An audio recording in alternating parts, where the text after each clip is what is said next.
All right. So specifically what's going on today, really looking at analyzing, when we analyzed our data the other day, looking at our areas of need. And so looking at the areas of need, we saw, looking at strands and looking at standards, we saw that writing was an area that we needed to address. So what Dr. Scalata, with her today, what we've done is been able to get some ideas of how to address those individual needs at our building. But going back to what you have given us, um, the data that we've been able to analyze within our building and talk to our team about has been vital to closing those gaps and making those and closing that achievement gap, but also addressing all students. So we see where a need is in one race or in both races and looking at strands, we address that through small group instruction, which is our focus area. And that's the way we close the gap because we're meeting the needs of the individual students instead of being generic and only meeting the needs of or teaching to a certain content where we can teach the individual needs of each student. So let me ask you a question. Definitely. Because of all the data that we have analyzed at Ooh, it's a EdPower, lot. yes, you have been one of the only ones that has had your groups moving at the same pace, whether it's up or down. Mhm. How do you feel you've done that without showing the major discrepancies that are being reflected across the nation?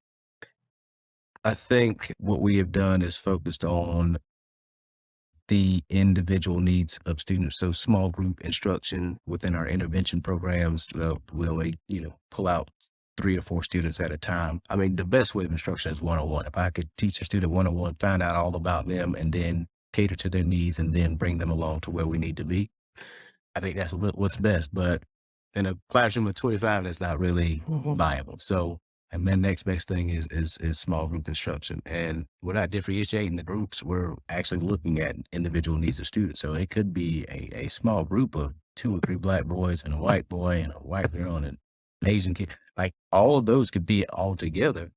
But if we're just addressing their needs, then all we're caring about is the learning taking place. We don't care about, what a race and we're going to make that connection. We take time, like I said yesterday, we're going to take time to learn our students, to build that rapport, to build relationships, to set expectations. We're going to do all of that. And that's going to be the initial 10 days of our school, but that's going to be, throughout the year.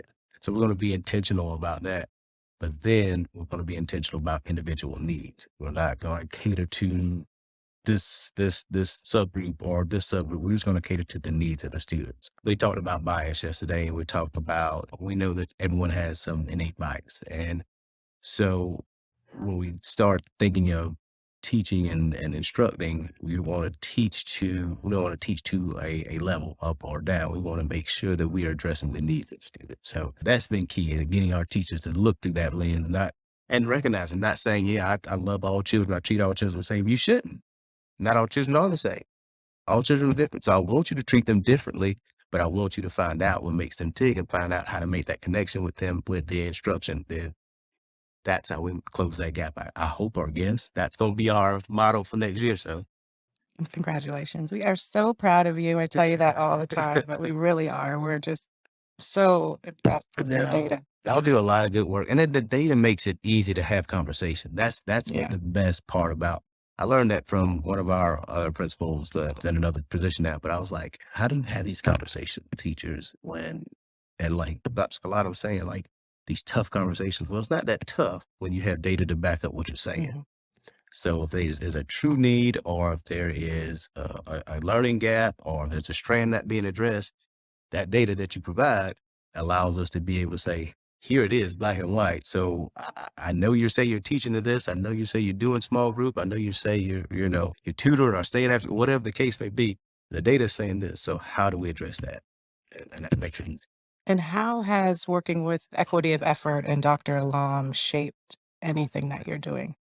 Oh gosh. I think the equitable practices have been absolutely amazing. Just to be able to say these are practices that are not just equitable, but they're just good practice. They're good educational, pedagogical practices. Mhm. From, like I said yesterday, from just greeting students at the front of the classroom as they enter every day. That's not something hard to do, but that's something that every student can get. and or calling them by the correct name. Those type things. Not that we didn't know that, but they were intentional about it now. Mhm. And I think those teachers are reaping the benefit of having that. So Thank you. you're welcome.